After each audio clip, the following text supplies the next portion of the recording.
So, planning a wedding. Does anyone feel a little overwhelmed?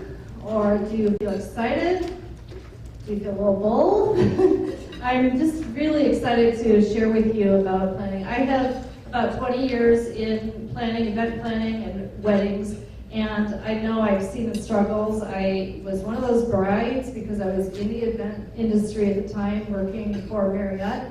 And I felt like I could do my own wedding because I was a professional. And I will say, living it as a bride and a wedding expert at the same time is a little challenging. And sometimes my daughter said, "You're going to do my wedding?" I said, "No, I think I'm going to be a mom for your wedding." So that is my own personal experience. I can tell you a lot of times it's very enjoyable, but one of my best tips I can tell you is if you're doing it yourself and you're hiring various experts and you're finding what works for you, my suggestion would be to pick only one or two do-it-yourself projects. Because sometimes we can have so much that we want to do and it's so exciting, but then when push comes to shove and we get towards the end, it can be overwhelming. And ultimately, that experience should be an enjoyable one. So that would be my suggestion to you on that. Now there are differences between a planner and even a coordinator and a designer. And just real brief, I'll share about that. If you're a planner, so for instance, I have full service brides, those are couples that want me to work with them the entire process. And I have two options for that. They can choose to have my recommendations, and I'll send them 3 recommendations of vendors that I work with. No one do I recommend is not someone I have personally worked with on a wedding that I know their expertise. That is the benefit of coming to a planner, is that you know that they're going to show up, they're reliable, the quality is exactly what you want. Okay? The other option is a bride who comes to us, I should say bride and groom, because I'm getting a lot more grooms these days who are actually the ones planning it, which I think is great. So when you come to me on that option, we will do everything for you. So I have a groom right now, and he just emails me, he's ready, he wants me to make all the decisions for him. Okay, so we do give you options, we do customize the wedding to your individual wedding, because there is no wedding alike. And I'm sure we can think about weddings we've been to, they're not the same, and it's your wedding, so we will customize it to what works for you.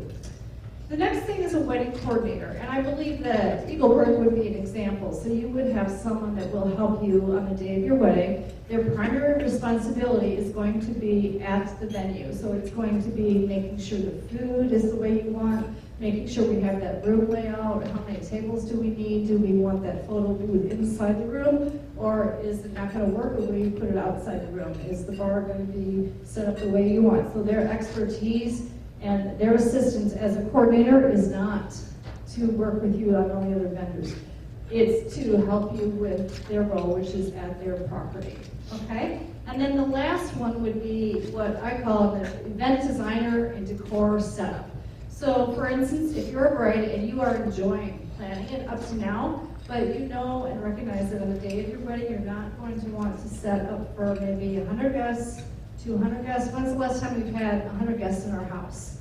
It takes a lot of work, and if you're also the bride, it presents some challenges. So if you want to be able to enjoy the day and get your hair and makeup done and those type of things, that decor person would basically do all the pretty stuff. So if you look at the tables, we kind of did a very scaled down version of a wedding. You have your table runners, your sashes. These are ruched linen that I partner with. So my full service brides have the option to work with me on that, and then they will get additionals and discounts, but also I know their reliability. But we also do just design. So if, for instance, you want to have someone come in and just help you with setting up your ballroom on the day of your wedding, we can do that.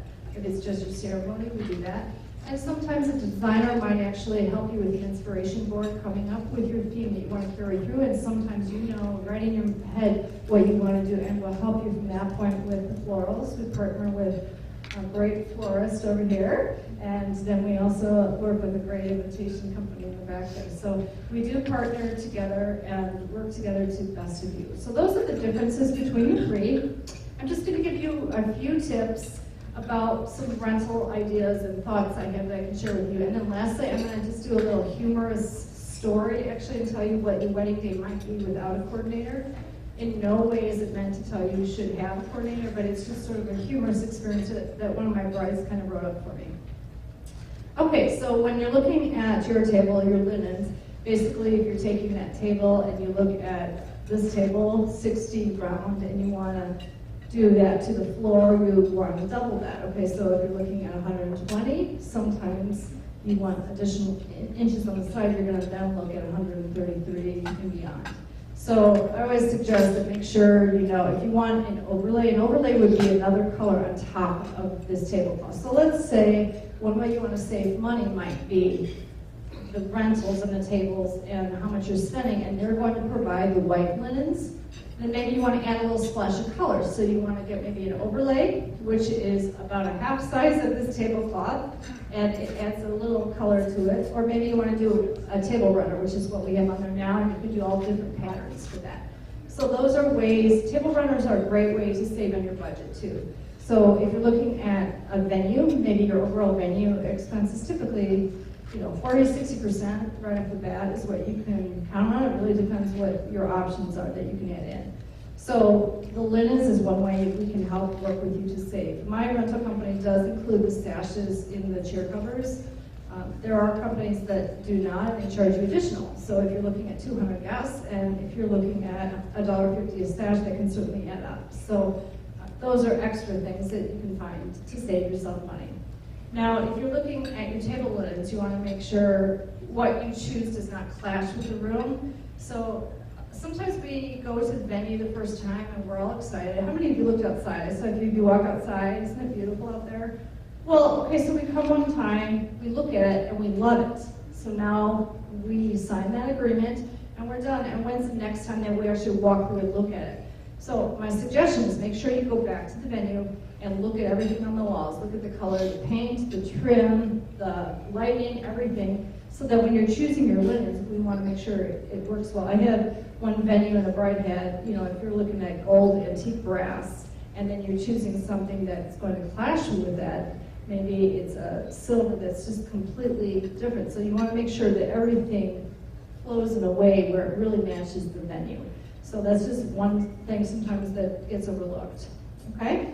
And the other thing is, when you're looking at linens, this is one thing I do see a lot when I come in and I do a day of coordination. So we're helping you with the day of, but we haven't done any of the plans, all your visions. We will show up and make sure it happens. And so at that point, they already book those linens and chair covers, and that's one thing I tell them. I make sure that we measure those chair covers to those chairs at the venue to make sure they fit, because they're all different sizes and shapes. They're too wide, too high, too tall. So that would be a suggestion I can also make to you, is just make sure. I had a groom that we're having a wedding coming up at Harrah's Joliet, and so he took the chair cover that I had from the rental company, got him a sample, and we went out there and we just put it right at the chairs that we're using. Because the last thing you want is on the wedding day, that's one less stressor. You don't want to have to find out that you've got 300 chair covers and you've got beautiful sashes and they don't fit. So that would be a tip for me that I can pass on to that. Okay? So lastly, I'm going to just share about what your wedding day might be like without a wedding planner. I'm not an actress, so this is going to be a little interesting, but here it goes. So the alarm goes off and you rarely roll over. This is your wedding day. It seems like you had just crawled into bed. Oh wait, you had. You were up half the night trying to finish putting together the wedding favors and finish the menu cards, and had only crawled into bed a couple hours ago. Knowing there was still a huge list of things to be done, you threw back the covers and dragged yourself out of bed. A quick glance at your closet and you see your wedding dress hanging there, still in the garment bag, but you can't help but smile. This is the day you've been waiting for and planning for so long. It's finally here. You don't have time to stand around though. You don't have time to enjoy. You've got to get going in order to make sure the hair salon is ready and your hair is done by the time you need it. A quick look at your cell phone shows that you have 2 missed calls. The first is from your bridesmaid and BFF. She was just calling to remind you that she will be by in 45 minutes to go to the hair salon. You have to stop by the reception venue on your way back to drop off the chair covers and all the decorations.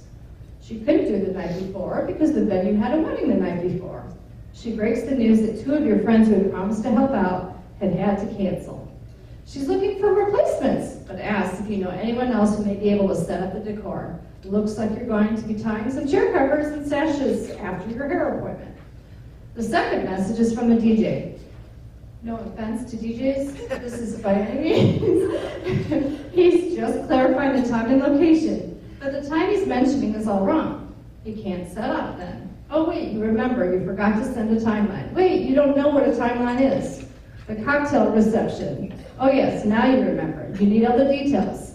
We'll be in full swing by then. It's too late. It's not like you don't have enough to do, but now you need to call the DJ back and let him know to stick to all the times you originally agreed to. Yes, it's 7 o'clock in the morning, but you don't have time to fool around.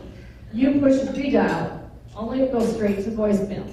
You leave him a message, but it would feel better if you could actually speak to him in person. As you head for the shower, you make a mental note to call him again later. After your shower, you finish getting dressed and know that your friend is due to pick you up in 10 minutes. You're definitely going to be eating on the go. Your mom is in the kitchen. You can't help but notice that she has dark circles under her eyes, as she was up half the night trying to help you get your place cards, wedding favors added to the boxes. You tell her the problem that has come up with the DJ and the decorating crew. Your mom was already planning on heading to the reception site to start working on the decor. If you've ever been a mother as a bride, want to enjoy the day, that's another tip. And see if any of her friends might be able to come over and help out. You know she is just as exhausted as you, so you don't feel like you should complain. Don't worry. A horn honks, you say thanks and give her a quick hug before running out the door. There is no way you would have made it through the day without Mom's help. It seems like there's so much to do, but not enough time to get everything done. And it seemed like a big expense to get some extra help on your wedding day, but now you're just not sure. Right now it seems like it would have been worth every penny to have someone who could come in and look after all the little things so you could concentrate on just being a bride. Okay, so that's the little story here. That was actually one of my brides who wrote that, so I promised her I would share it. So I am done, and thank you so much. Have a great day.